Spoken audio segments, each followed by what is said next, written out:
Bueno, ustedes saben que yo he creado un espacio que es para hablar de biografías de mujeres importantes, mujeres que nos cuentan cosas de su vida personal y que a través de ellas, primero que son mujeres admirables en todos los casos, y segundo, mujeres que lo que nos cuentan es realmente interesante. El nombre que les voy a decir ahorita, a quien he invitado a la biografía de hoy, quizás no les suene mucho, y encima es una mujer bien joven. Se trata de Noemí Cámara, que es nada más y nada menos que la hija del dueño de uno de los prostíbulos más grandes de la ciudad de La Paz, como es el Catanas. Noemí, bienvenida, muchísimas gracias por estar aquí en este espacio de una biografía. ¿Cómo estás? Muy buenos días. Muchas gracias realmente por el espacio que me estás dando y realmente me siento muy, conmocionada, pero creo que es una historia la cual tengo que compartir para que muchas mujeres aprendamos y no cometamos tal vez los mismos errores que mi familia ha cometido. Noemí, ¿cómo nos quisieras contar? ¿Cómo ha sido, por ejemplo, para ti? ¿Tu papá desde toda la vida se ha dedicado a ser, a tener negocios, a ser proxeneta? Sí, la verdad es que me duele en el alma porque así nuestros padres, sean lo que sean, son nuestros padres, ¿no es cierto? Y en especial a mi papá, pese a la relación que hemos podido llevar buena o mala durante mucho tiempo, yo lo amo y lo he amado con todo el corazón. Ha sido muchas veces, en mi inocencia de niña, el ejemplo que yo quería seguir. Veía una persona poderosa, una persona fuerte, una persona intocable, y tal vez esa ha sido la figura con la que yo me he criado con el paso del tiempo. Pero, ¿y a los cuántos años has entendido tú lo que significa proxeneta y además que tu padre es proxeneta? Bueno, en el colegio empezó todo esto, ¿no? Porque Catanas, como bien sabemos, tiene alrededor de 15 años existiendo en la ciudad de La Paz. ¿Cuántos años tienes ahorita? Yo tengo 26 años en este momento. Entonces, en el colegio yo escuchaba rumores de que, ¿sabías que el papá de Noemí es dueño de Catanas? ¿Sabías que tu papá trabaja con prostitutas? Y yo decía, no. ¿En qué colegio estabas tú? En el bancario, en el colegio bancario. Entonces, escuchaba ese tipo de cosas que me lastimaban. Y yo, llegaba a casa y preguntaba y, yo amo igual mucho a mi mamá, pero lastimosamente ella ha sido una mujer totalmente sumisa durante toda su vida. Mi mamá desde que tenía 20 años se casó con mi papá, vivió con él, pero él ha sido una persona que, la golpeaba, la maltrataba psicológicamente, verbalmente, siempre se ha encargado de reducirla, de hacerla sentir que ella sin él no podía hacer nada en la vida. Entonces, cuando ella intentaba liberarse, cuando yo veía que mi madre decía, no, es que tú estás abusando de nosotros y no sé qué, él la callaba. Primero con golpes, después diciéndole que no iba a volver a ver a sus hijos más, porque el del dinero era él, y que él iba a quitar a sus hijos y que nunca más los iba a volver a ver. Entonces mi madre siempre ha sido sometida a eso. Lastimosamente, a mis 12 años entendí lo que era la prostitución. Supongo que era una niña y para mí no quedaba clara la figura. ¿Tú tienes algún recuerdo de cómo lo entendiste? Sí, porque me acuerdo que antes de que esté Catanas, había la barra americana que estaba en la Plaza Uyuni. Exacto, y mi papá también era dueño de ese lugar. Entonces él estaba construyendo ese lugar y siempre, los momentos que teníamos juntos, él me llevaba... ¿Y fue la primera barra americana de La Paz? Fue la primera barra americana de La Paz, exactamente. Entonces fue ahí cuando me llevó y yo veía una estructura como un escenario y había unos tubos y habían sillones y mi hermano y yo jugábamos ahí. No era un lugar apto, obviamente, ¿no? Pero jugábamos ahí y yo le decía, ¿qué era esto? Y él me decía, no, es una discoteca donde vienen personas y bailan. Y él no me decía realmente lo que se hacía ahí, ¿no es cierto? Pero con el paso de los años se cerró la barra americana y abrieron la barra americana, pero donde está el Fidalga ahora en la avenida Saavedra, donde se grabó American Visa. Ahí fue cuando yo conocí a Kay del Castillo y todo el despliegue que hubo ahí, porque ese local se construyó, pero lastimosamente para mi papá estaba muy cerca al colegio, que está al frente. No cumplía los 100 metros reglamentarios, entonces lo tuvieron que cerrar. Se abrió simplemente para la película y lo cerraron. Es ahí cuando yo conocí Catanas. Entonces entré ahí y mi papá me decía, yo creo que en las vacaciones ustedes no hacen absolutamente nada, yo les doy todo, entonces tienen que aprender lo que es trabajar. Ahora, estamos con Noemí Cámara. Ella es hija del dueño del Catanas y está compartiendo con nosotras parte de su historia de una manera muy, muy generosa. ¿Qué momento te das cuenta lo que es la prostitución?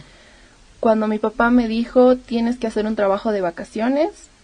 ¿Cuántos años tenías? tenía alrededor de 15 años y me dijo, entonces cuando tú ya no vayas a colegio los fines de semana, vas a venir aquí, va a ir un seguridad a la casa que te va a recoger, te va a llevar al local a las 5 de la mañana, 4, y tú vas a ver, te van a enseñar los administradores qué es lo que se hace. Entonces cuando yo entré, ha sido un shock para mí, porque era ver mujeres desnudas, que hombres de todo tipo, jóvenes, ancianos, no sé, guapos, horribles, lo que sea, pero que las trataban de una manera horrible, porque las tocaban, las manoseaban, las golpeaban, algunas de ellas mientras que estaban acompañándolos lloraban, otras cayéndose de borrachas. O sea, quiero que me entiendan una cosa, yo no tengo nada en contra de las chicas que trabajan en estos lugares, es más, yo he compartido con ellas muchas cosas, porque he vivido prácticamente ahí. Con 15 años, 5 de la mañana, se abre eso, que no era una película de televisión. Exacto. Era parte de tu vida. Y era donde yo tenía que trabajar. El trabajo de tu papá. Exacto. Entonces, era choqueante, porque al principio era como que todo el mundo decía, pero es una niña, pero ¿a qué viene aquí? Pero porque ahí hay mucha corrupción. O sea, como se maneja tanto dinero en la noche, las personas que trabajan ahí piensan que tienen tanto poder. Cuando tú dices tanto dinero, ¿de cuánto estamos hablando? Bueno, por noche más o menos Catanas, un viernes genera unos 100,000 bolivianos de venta. Entonces, si hacemos los cálculos, es mucho dinero que se mueve en un solo día. O sea, solamente con la venta de los tragos ahí en Catanas se mueve 100,000 bolivianos diarios. Entonces, aparte obviamente es lo que las chicas cobran y aparte es lo que la casa cobra porque ellas hagan otro tipo de servicios, ¿no es cierto? Que eso obviamente ya no se factura, que eso obviamente no entra en las planillas, que eso no se declara. O sea, las chicas cobran por pieza. Exacto. Y eso también es un dinero que ingresa. Exacto. ¿Por qué? Porque si alguien quiere sacar a una chica del local para que vaya a hacer otra cosa con él, tiene que pagar a la casa $50 para que esa chica pueda salir, o 400 bolivianos, dependiendo de la chica que salga. Entonces, se hace el trato con la casa, si la chica obviamente acepta, paga el cliente los 400 bolivianos o los $50 y se la lleva a otro lado. Pero si quiere tener relaciones sexuales con la chica dentro del local, lo que hace es pagar 150 bolivianos por una pieza, o sea, ellos le llaman pieza, ¿no? Es así como yo lo conozco, que son unos cuartos donde obviamente no hay camas, porque la alcaldía cuando hace las inspecciones no puede ver camas, que hay sillones y demás, pero que se aseguran por dentro y les dan 40 minutos para que la chica entre con él ahí. Obviamente no van a entrar a charlar, ¿no es cierto? No, claro. Estamos con Noemí Cámara, ella es hija del dueño del Catanas y está compartiendo con nosotras su biografía personal. Yo ya he tenido una conversación antes de hoy con ella y me ha parecido realmente una personalidad fascinante. Noemí, entonces con 15 años tú ves ese rostro y te ubicas a tu papá como el dueño de eso. Sí, exacto. Es el señor Marco Cámara el que entra al boliche y todos tienen que estar de pie, tienen que mirar al piso. ¿Por qué? Porque él es una persona, como yo ya he declarado anteriormente en los medios de comunicación, que anda armada. Yo no entiendo cómo es posible que, bueno, ahora sí, realmente me ubico y digo, ¿cómo es posible que la policía, una persona que tiene tantos antecedentes y que es proxeneta, le dé armas? Él tiene un arma en la cintura, un arma en la pierna, un arma en el cinturón. Entonces, cuando él realmente pido que se le haga una valoración psicológica, porque no sé qué clase de vida haya tenido de niño mi padre, y eso realmente me destroza el alma, que es una persona agresiva. No vive sin tomar antidepresivos, mi padre. O sea, no duerme en las noches porque tiene delirio de persecución. No sé con cuántas personas haya metido, los tipos de negocios que él hace, que piensa que van a ir cualquier rato a la casa a matarlo. A ver, el proxeneta no es feliz. No. O sea, yo digo, realmente... El proxeneta es una persona violenta. Llena de... miedos. De miedos. De miedos. Bueno, tú tienes 15 años, tu papá es dueño de eso. ¿Qué relación tenías en ese momento con tu papá? La relación de que él decía, Noemí, tú eres dueña de todo aquí, ellos te tienen que respetar, ellos tienen que hacer lo que tú digas. Entonces, como yo no puedo trabajar aquí porque tengo otro local en Santa Cruz, tú te vas a hacer cargo de esto. O sea, ponerte de prolongación de su poder, exacto, de prolongación de él. Y bueno, ¿y cómo resulta eso para ti? Porque podrías haber dicho, ¡qué está maravilla! Bien, perfecto, todo el mundo, yo tengo 15 años y tengo personas de 30, de 40 años trabajando para mí, o sea, se supone que sería perfecto, pero ¿sabes qué era lo que yo hacía? Iba a los privados esos donde las personas hacen cosas durante 40 minutos y me encerraba a llorar.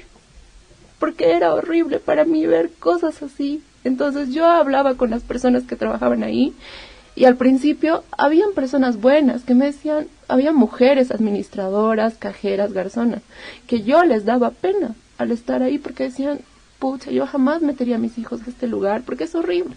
Entonces había un problema, por ejemplo, una chica golpeaba a otra y ya, yo tenía digamos ya 17 años. Una chica golpeaba a otra o un cliente golpeaba a una chica y Noemí, ¿qué hacemos? Y yo decía, deme un momento por favor, porque tampoco podía mostrar debilidad, porque mi papá me decía, yo te he criado para que seas fuerte, para que nunca bajes la cabeza delante de nadie, para que todos hagan lo que tú digas. Entonces tú no puedes llorar, no puedes ser una persona débil. Entonces yo me encerraba y decía, bueno, respiraré. Y lo llamaba por teléfono y le decía, mira papi, lo que ha pasado es esto y no sé qué hacer. ¿Para eso te pago, Noemí? ¿Para eso estás ahí? ¿Para eso te he dejado encargada de todo eso? ¿Para que me digas que no sabes qué hacer? Mira, voy a hacer como si esta llamada nunca hubiera existido y te voy a dar 5 minutos para que me des la solución al problema. No sabía qué hacer. Y él consideraba que te estaba educando. Para él era la mejor educación, porque él decía que yo tenía que ser una persona fuerte, que tenía que formar carácter, porque yo de niña era una niña muy débil. Ahora, Noemí, ¿y no habían hombres que te tomaban por una puta más? Sí, claro que sí, porque yo me quedaba ahí a veces en las noches, supervisando el local y demás, pero habían hombres que se me acercaban, habían hombres que me jalaban el brazo, pero obviamente tenía personas de seguridad que yo pedía que estén ahí conmigo para que nadie se me acerque. Había muchas personas que le ofrecían a las personas de seguridad solamente por hablar conmigo pagarles o pagarme a mí y mucho más por acostarse conmigo. Entonces era tanta presión machista que yo sentía ahí adentro, porque una mujer ahí no es nada, es simplemente un objeto sexual nada más. No tienes ni voz, no tienes pensamiento. Esa es la gran fantasía del prostíbulo. Exacto, esa es la fantasía que se le vende a los clientes, ¿no es cierto? Una mujer que haga lo que tú quieras ahí, que ni siquiera hable ni abra la boca. Uh-huh. Bueno, ¿y qué trabajo hacías tú concretamente? Al principio me encargaba de pagar las planillas del personal. Pagaba al personal sus sueldos, porque todos los sueldos se liquidan diarios ahí en el local. Entonces pagaba, ya. Pero después mis responsabilidades iban creciendo, entonces me dedicaba a la administración del local. Entonces yo tenía que ver que se paguen proveedores, tenía que ver que no falten tragos en la noche, tenía que ver que se les paguen a las chicas, porque, bueno, mi familia está metida en ese lugar, ¿no es cierto? Entonces mi tía, que es Sandra Cámara, que es la hermana de mi papá, trabaja ahora actualmente mucho tiempo de administradora ahí. Incluso ella es la que me ha enseñado varias cosas de las que yo tenía que saber para trabajar ahí. Pero ella no es una persona que yo digo, siendo mujer, eso es lo que yo rechazo en contra de ella, que siendo mujer te aproveches de las chicas que trabajan ahí. ¿Cuánto ganan las chicas? Bueno, se les paga a las chicas dependiendo si son... Hay 2 tipos de chicas, de show y de sala. Las chicas de show ganan por show 400 bolivianos a 300 bolivianos dependiendo su show. Y se les paga aparte todos los tragos que ellas consuman, ¿no es cierto? Se les da por cada trago 2 manillas. Y cada manilla representa 15 bolivianos. Entonces, por cada trago ganan 30 bolivianos. Hay chicas que a veces hacen unos 1.800 bolivianos por noche. Hay otras chicas que hacen 500. O sea, es dependiendo de las chicas, ¿no? Entonces, hay muchas que están ahí, obviamente, por gusto, porque les gusta, porque es una manera que según ellas consideran buena para hacer dinero. Hay mujeres que realmente, María, te estremece el cuerpo escuchar las situaciones que hay ahí, las historias que realmente hay ahí. Hay mujeres que son padre y madre para sus hijos. ¿Cuántas mujeres hay? Alrededor de unas 80 mujeres que trabajan ahí, a veces 100. Ahora estamos con Noemí Cámara, hija de... ¿Cómo se llama tu papá? Marco Cámara. Marco Cámara, es muy famoso Marco Cámara, y él es el dueño del Katanas, y ha sido dueño de la Barra Americana. Es dueño del César Palace también, el que está en el Club Hípico, del Club Hípico un poco más arriba, el último local que hubo tantos problemas, que los vecinos querían cerrarlo y demás. Obviamente, como en Katanas él no figura, él tampoco figura en el César Palace, pero él es el que ha construido ese local. Uh-huh. Y él era socio de Santos Ramírez. En sí, él es, bueno, estaba hablando de los Córdoba, ¿verdad? El hermano de uno de los hermanos Córdoba, que es Juan Carlos Córdoba, trabaja con mi papá en la ciudad de Santa Cruz. Entonces, es una relación medio extraña que al final no termino de entender, porque se supone que el dueño de la diosa, que es Ernesto Córdoba, según mi papá declaró la última vez, que es su peor enemigo. pero no creo que a tu peor enemigo le alquiles autos, le compres ropa, te saludes con él como si nada hubiera pasado y su hermano trabaje para ti. Ahora, Noemí, las compañeras de el Katana son libres, pueden no ir a trabajar una noche, pueden salirse a las 10 de la noche y no a las 5 de la mañana, son libres. Es una cuasi libertad, si se podría decir ahí. O sea, las mujeres que van ahí a pedir trabajo, obviamente se les pide requisitos para que la alcaldía no moleste y demás si son extranjeras. Bueno, se las esconde cuando hay algún tipo de operativo, porque ellas obviamente no todas cuentan con el objeto determinado que es para trabajar el permiso. Entonces se las esconden escondites que hay ahí para que la policía no las deporte. Entonces, bueno, pero al igual, o sea, la policía, inmigración, pagados por el señor Marco Cámara, porque se les da $200 mensuales a los funcionarios con los que se trabaja. Entonces los de la alcaldía avisan, va a bajar el operativo con el intendente, entonces hasta eso ya cubrieron las bebidas que no tienen registros y demás. Claro, por eso van a los prostíbulos pobres, a los prostíbulos donde estamos nosotras apoyando, que son autogestionarios, y no van a las grandes mafias. No, porque reciben un sueldo mensual. Claro. Entonces, las chicas no se las obliga a trabajar en ese sentido. Ellas son libres de ir y trabajar, pero cumplen un horario. Se tienen que quedar hasta que se les pague, porque por determinación del señor Marco Cámara, que es mi papá, chica que se va a la mitad de la noche, ya no cobra lo que hizo en esa noche.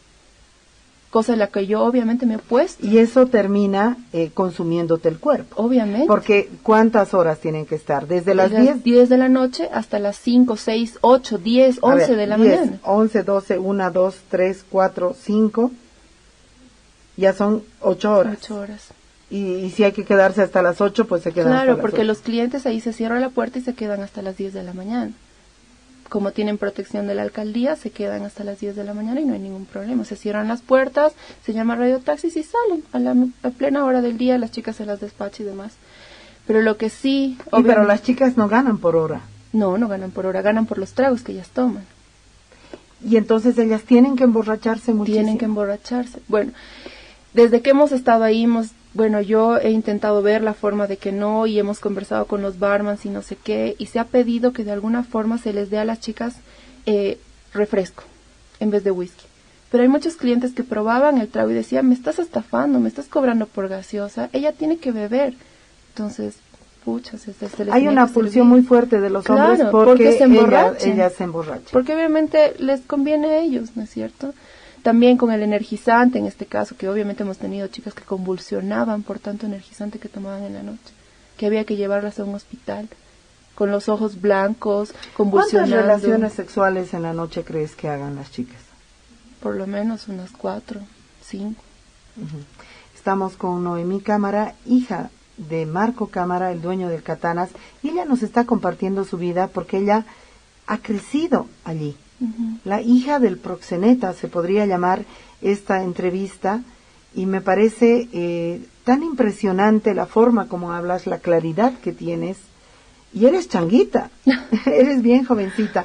Bueno, entonces estabas de administradora. Sí. ¿Y saliste bachiller? Sí, salí bachiller, y cuando yo salí bachiller, esa fue la pelea con mi papá, porque yo siempre quise ser parvularia, aunque suene irónico. Tú saliste bachiller. Sí. ¿Por qué no abandonaste el estudio?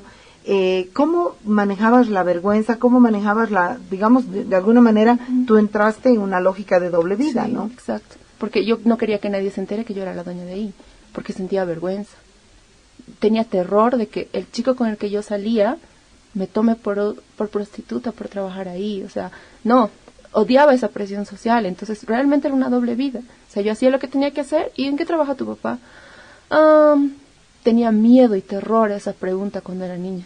Entonces decía, trabaja en Santa Cruz, tiene empresas, y desviaba el tema, porque para mí era horrible tener que confesar algo así. Y la figura ausente, digamos, de tomar decisiones ahí era tu mamá. O sea, Exacto. No te defendía, sino era como tu defendida más bien. Yo defendía a mi mamá, sí, porque a medida que yo iba creciendo, notaba el abuso que mi papá cometía hacia ella, y la que se enfrentaba a él era yo. O sea, él siempre ha dicho, Noemí, eres una mierda, digamos. ¿Por qué? Porque tú tienes mi carácter, y con la persona con la que yo me peleo es contigo. Entonces, ¿sabes? Ahora te respondo a la pregunta que me hiciste de que por qué salí bachiller. ¿Sabes por qué yo seguía estudiando y por qué salí bachiller y no me dediqué a eso? Porque era mi forma de liberarme, de salir de ahí. Porque si yo no salía bachiller, si yo no seguía estudiando, yo no buscaba mi vida, toda mi vida él me iba a obligar a trabajar ahí. Ahora, ¿cuál fue tu regalo de promoción? Mi regalo de promoción fue un auto. Me regaló un auto. Me dijo, bueno, es que no sé qué, tú te lo has ganado, entonces aquí tienes un coche. Yo dije, bueno, entonces, ¿y tú dónde estás? Porque yo siempre tuve un jefe, pero nunca tuve un papá. O sea, un jefe que me decía, tú te tienes que levantar a las 4 de la mañana para que estés lista a 4:30, el seguridad con el taxista en la puerta para recogerte y vayas y cumplas tu trabajo. ¿Y dónde estaba mi papá? Yo no tenía un papá, tenía un jefe que me decía, tú no te levantas 4 de la mañana para ir a trabajar, no te doy la pensión de la universidad, no le pago la pensión a tu mamá y no les pago el departamento donde ustedes viven. Ahora, ¿qué significa la palabra proxeneta para ti? ¿Cuál es el significado que tiene? La palabra proxeneta para mí tiene el significado de infelicidad. Porque las personas tenemos la concepción errónea de que el dinero nos da la felicidad, de que mientras más dinero y más poder tengamos, más felices somos. Pero mientras más dinero yo tenía en mi casa, mientras más dinero tenía mi papá, mi familia era más podrida. Mis abuelos, para lo que venían a hablarle a mi papá, porque ellos nunca han tenido una buena relación, ¿no? Pero ahora la tienen perfecta, ¿no? Porque a mi papá les pasa una pensión, les pasa dinero. Con mis tías exactamente lo mismo. Cuando ellas necesitaban ayudas, ahí eran tías, ahí eran primas, ahí sí habían tíos, ahí sí habían reuniones familiares. Cuando mi papá financiaba a toda la familia para que vaya a visitarlo a Santa Cruz, pagando pasajes, comprando a su familia para no sentirse solo. Entonces, proxeneta para mí es infelicidad, soledad, amargura, angustia, delirio de persecución.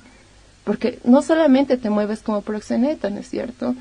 O sea, mi papá, ¿en cuántos círculos se ha tenido que mover? ¿Qué tipos de personas trabajan con él en las cosas que él hace? Para que se despierte a las 12 de la noche y diga, ¡ah! No, tienen que salir del país, váyanse a visitar a sus primas a Lima porque me quieren matar. Cuando éramos niños, María, por ejemplo, íbamos al colegio con policías. Habían tiempos en los que no íbamos al colegio, habían semanas en las que teníamos que irnos de viaje.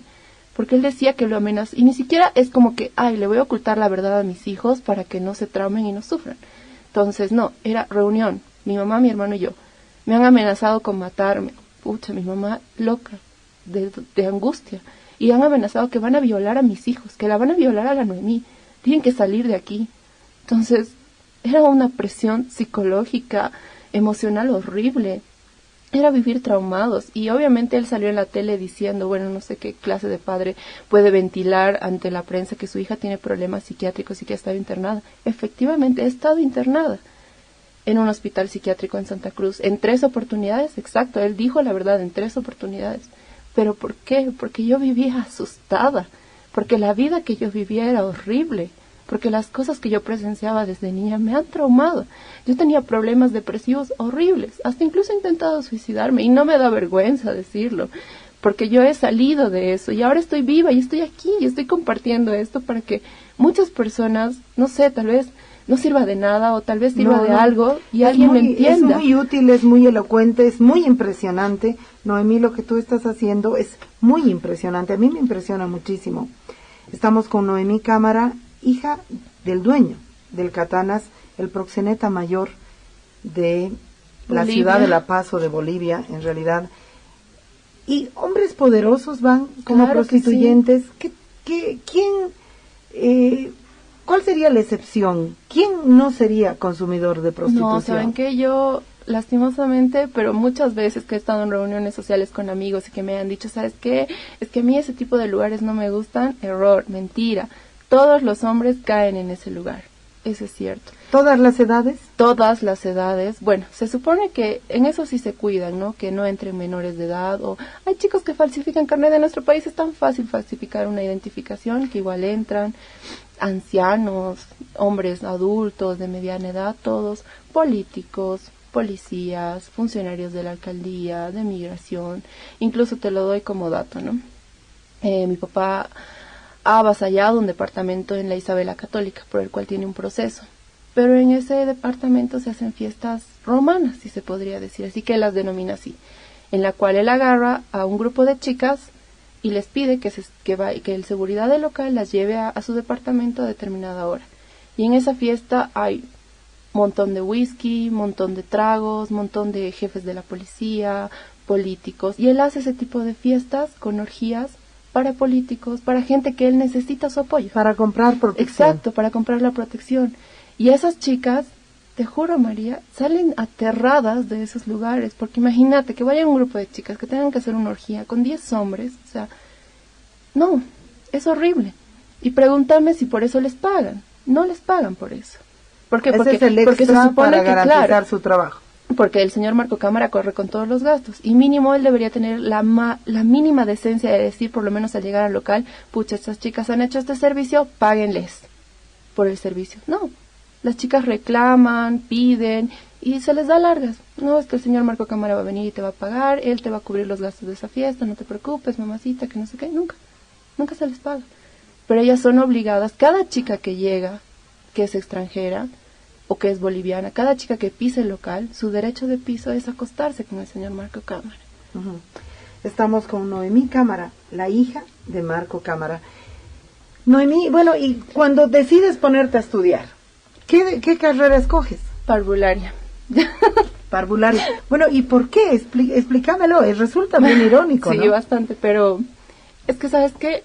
La inocencia de un niño no se compara con absolutamente nada, realmente. Y te das cuenta, y yo me he puesto a pensar, tú puedes crear desde niño un violador o un presidente de la República. Está en tus manos como madre, como sociedad, como educadora, como lo que sea.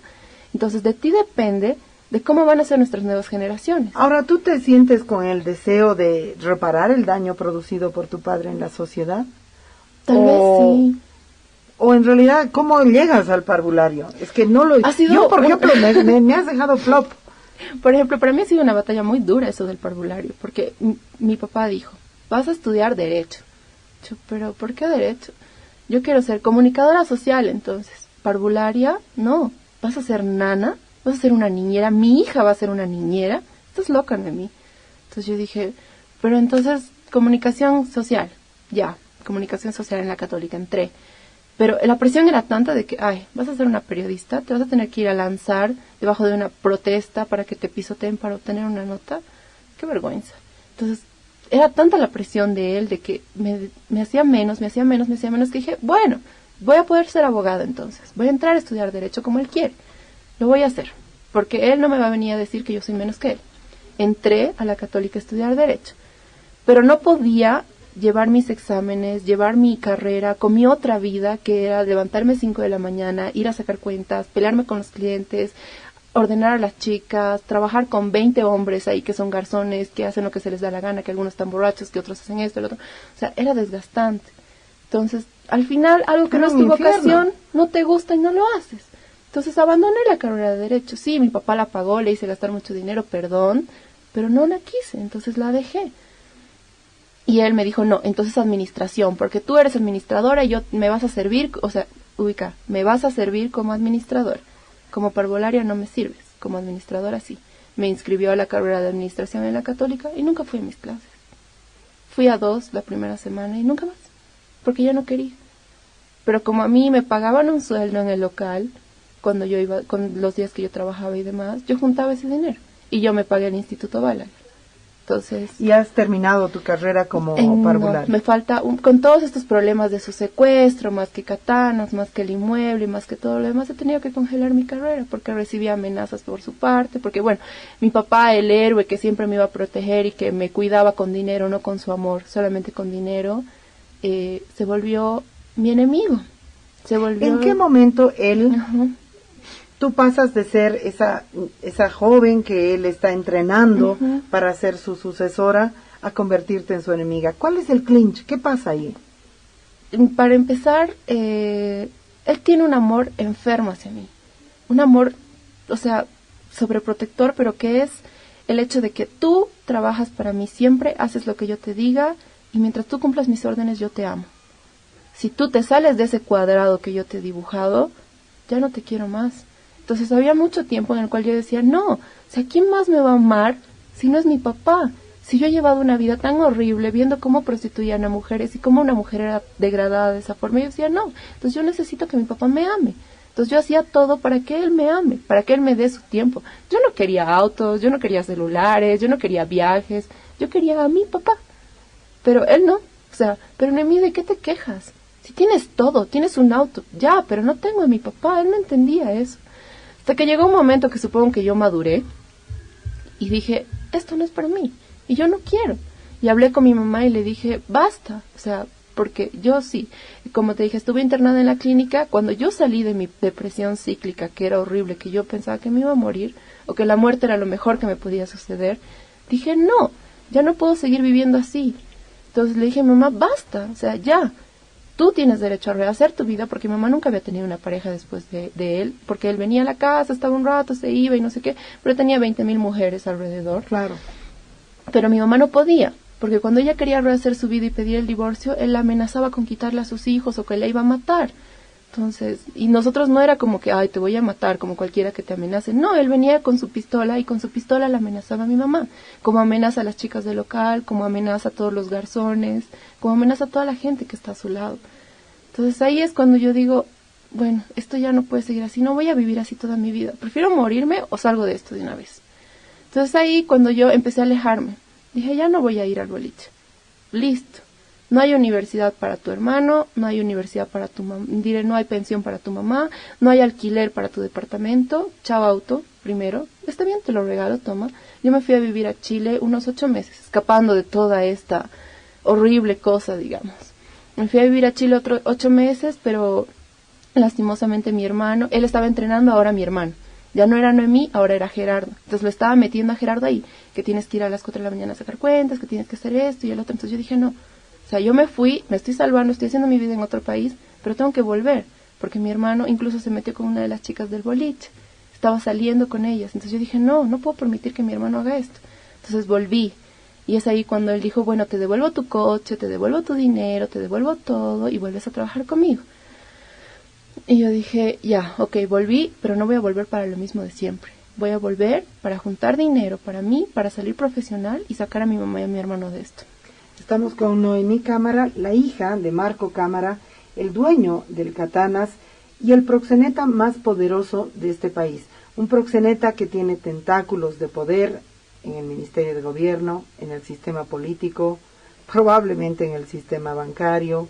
¿Dónde no tiene poder tu papá? Uy, en Paraguay supongo, porque está pedido por el Paraguay. Este es un mundo de hombres. Yo sé que tú has presentado una carpeta con todo al Ministerio de Gobierno. ¿Cuándo lo has hecho? Lo he hecho justamente después de su autosecuestro.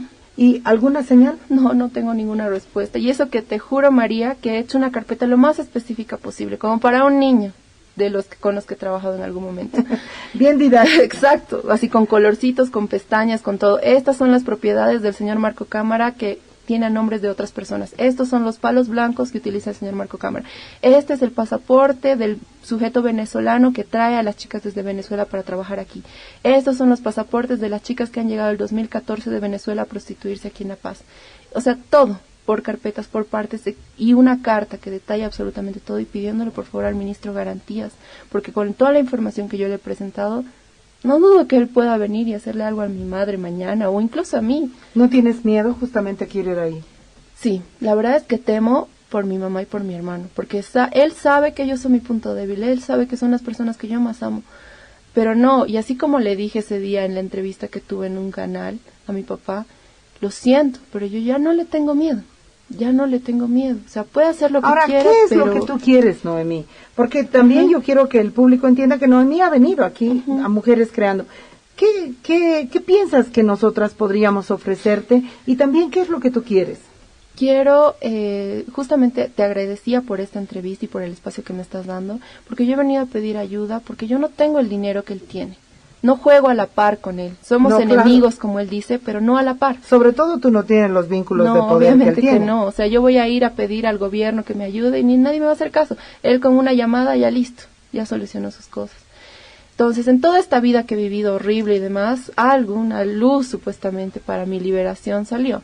Él puso el inmueble de Katanas a mi nombre. Me dijo, mira, Noemí, que tú y tu hermano, que me van a matar, que algún día voy a aparecer muerto por esta gente con la que trabajo, entonces, por favor, vamos a ponerlo a tu nombre. Lo compramos del Banco Mercantil Santa Cruz del Remate a mi nombre. Al año siguiente viene y me dice, ¿sabes qué, Noemí?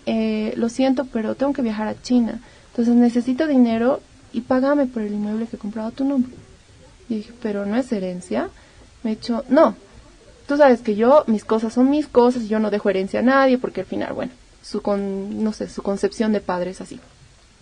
Entonces me dijo, bueno, como está tu nombre, necesito el dinero, anda a pedir un préstamo al banco, te lo van a dar y me das esa plata y es como que me pagaras, al final va a quedar para ti y me lo alquilas en el tiempo en el que yo voy a trabajar aquí con Katanas. Dije, bueno, no creo que me den el préstamo, pero bueno, fui al banco, solicité mi préstamo, me dieron los $200,000. Él me dijo, como yo no soy sujeto de crédito y yo no tengo cuentas en los bancos porque a él se las cerraron en algún momento y él obviamente porque no declara sus bienes, no tiene cuentas en el banco a nombre de él, me hizo depositar el dinero a una cuenta a nombre de uno de mis tíos. Deposité los $200,000 ahí y mi tío le iba haciendo los retiros de dinero para que él compre sus cosas, vaya a China y demás. En eso, el año pasado me dice, ¿sabes qué, Noemí? El inmueble ya no cuesta lo que tú me has pagado. Cuesta mucho más y necesito $300,000 más. Yo dije, pero ya te pagué por el inmueble y tú me pagas un alquiler para que yo pague el banco, o sea, ¿cuál es el problema? Yo no, necesito dinero, tengo unos problemas con unos panameños que hemos hecho un negocio y no me ha salido bien, necesito plata. Entonces me quería cobrar más dinero todavía y ahí es cuando yo ya zafé, ya me puse más fuerte y discutimos y le dije, no te voy a dar más dinero. Me dijo, entonces firma devolviéndome el local. ¿Cómo te voy a devolver un inmueble que yo ya te he pagado? Me dice, no, que no sé qué, que eres una mala hija, que cuando tu padre necesita apoyo tú no me ayudas, yo que te he dado todo lo que tú me has pedido, entonces a partir de ahora eres mi enemiga.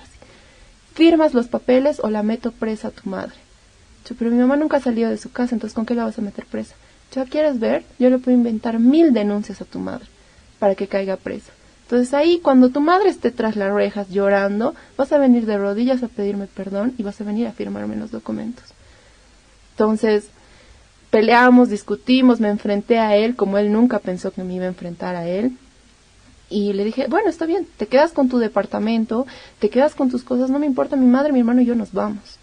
Hablé con mi mamá, nos fuimos del departamento que él nos alquilaba. Nunca más le pasó un peso a mi hermano. El problema no era con mi hermano, era conmigo, obviamente, pero a Gerardo lo dejó de lado. Nunca más le volvió a pagar la universidad, nunca más nada. O sea, mi mamá igual la dejó de lado. A mi mamá lastimosamente la operaron ese año, le sacaron la matriz. Ha sido una experiencia un poco traumante para nosotros. Y él no ayudó, ni siquiera con un jugo para el hospital, ni con la cuenta del hospital, absolutamente nada. Y además de esta muy generosa biografía tuya que nos has contado, nosotras estamos haciendo este espacio para que quede muy claro que no estás sola.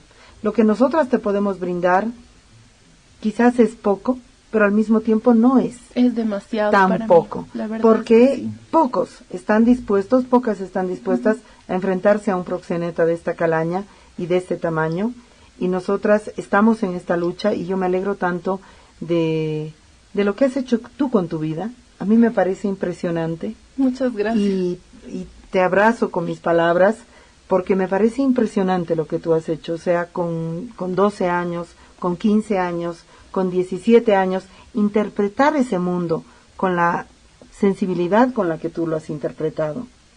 Y moverte del lugar de poder que tu papá te ha dado, es algo que es súper extraordinario y súper ejemplar. Muchas gracias. Así que yo me quedo fascinada contigo. Gracias.